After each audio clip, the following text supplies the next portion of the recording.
Has this ever happened to you? You're trying to enjoy a nice, peaceful day at home, but you're not sure if it's too hot, or maybe it's too cold.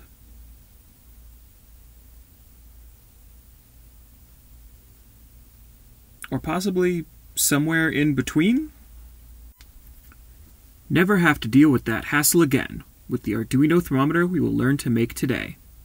And for the low price of only $10. Hello, and welcome to Make It For Less, where we make things for the lowest possible price so you can follow along at home and make them yourself. Today, we're going to be using this Arduino Nano, this SSD 1306 display, and this DHT11 temp and humidity sensor, which together cost less than $10. We're going to put all of these pieces together to create a tabletop thermometer that you can put anywhere to find out the temperature and humidity. As you might expect, with the small number of parts and the simple construction, this project can be put together in an afternoon.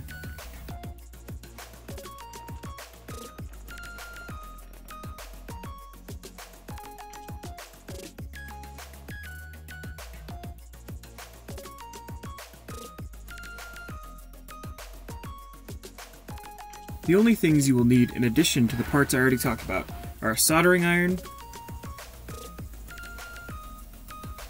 a USB cable,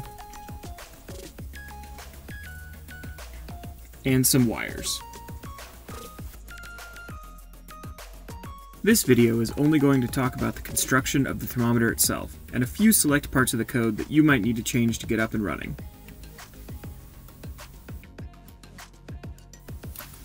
A full code review for this project can be found on my second channel, Make It For Less Coding, which I will link in the description.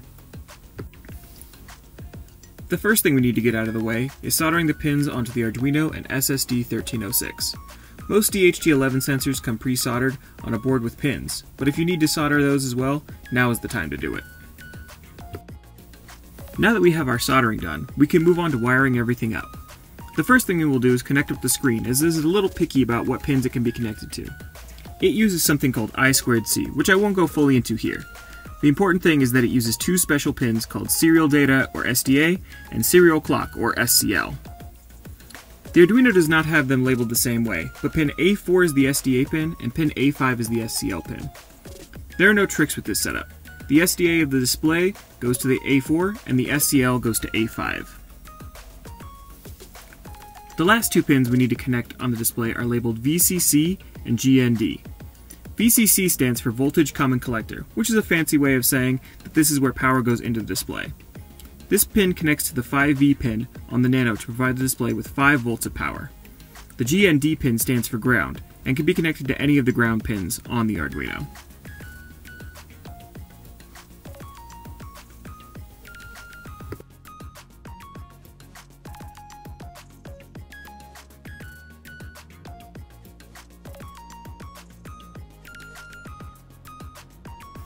With this setup, we are ready for our first test. We will need a piece of software for this called the Arduino IDE, which we will use to put programs onto the Arduino. I will link a video in the description on how to get everything set up, as well as a link to where to download the IDE. You should get through uploading the Blink program from the tutorial before you move on here. Once you have done that, you can download the code for this project from the link in the description. Here I am going through downloading, unzipping, and opening the code in the IDE. You may see a pop-up about the code needing to be in a special folder. You can just click continue and everything will be set up for you.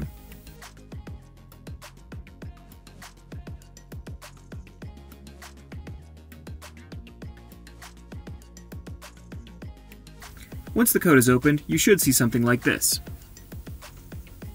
These gray lines in the program are called comments, and they will not run on the Arduino until we uncomment them by removing the slashes at the beginning of the line. The parts commented out for now take care of setting up and using the DHT11 sensor. Since that's not connected yet, we can leave them be. You will need to download a few libraries to get this code running. Libraries are pieces of code that someone else wrote and that we can bring into our project to make our lives much easier.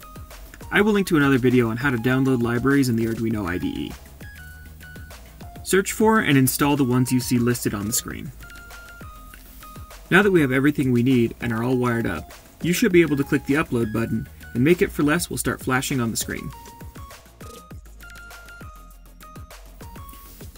The only things left to do are get the DHT11 sensor connected and uncomment a line in the code.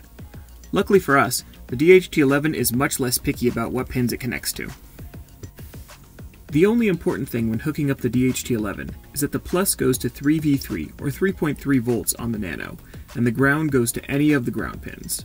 The middle pin labeled out can go to any of the free pins labeled D something. I chose D6, but I'll show you where to change that in the code if you use a different one.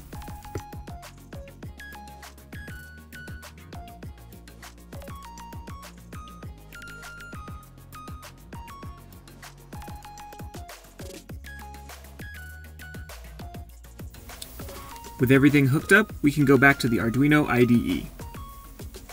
This is the line here that says what pin out on the DHT11 is connected to. I have mine on 6, but you can change the 6 to whatever pin your sensor is connected to.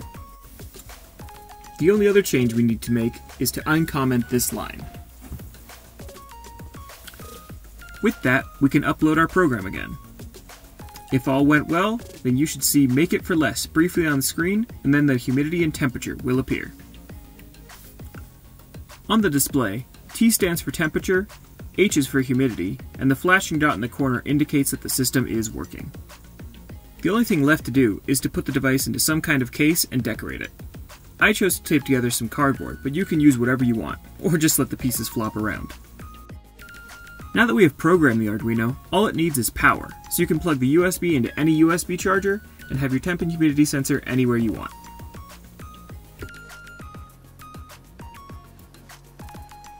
I hope you enjoyed this project and try making it yourself. The links to buy all the parts I used are in the description. Let me know in the comments if you made one and any questions you might have. If you like this video, please consider a like, and dare I say, a subscribe. Have a good one, and I'll see you next time on Make It For Less.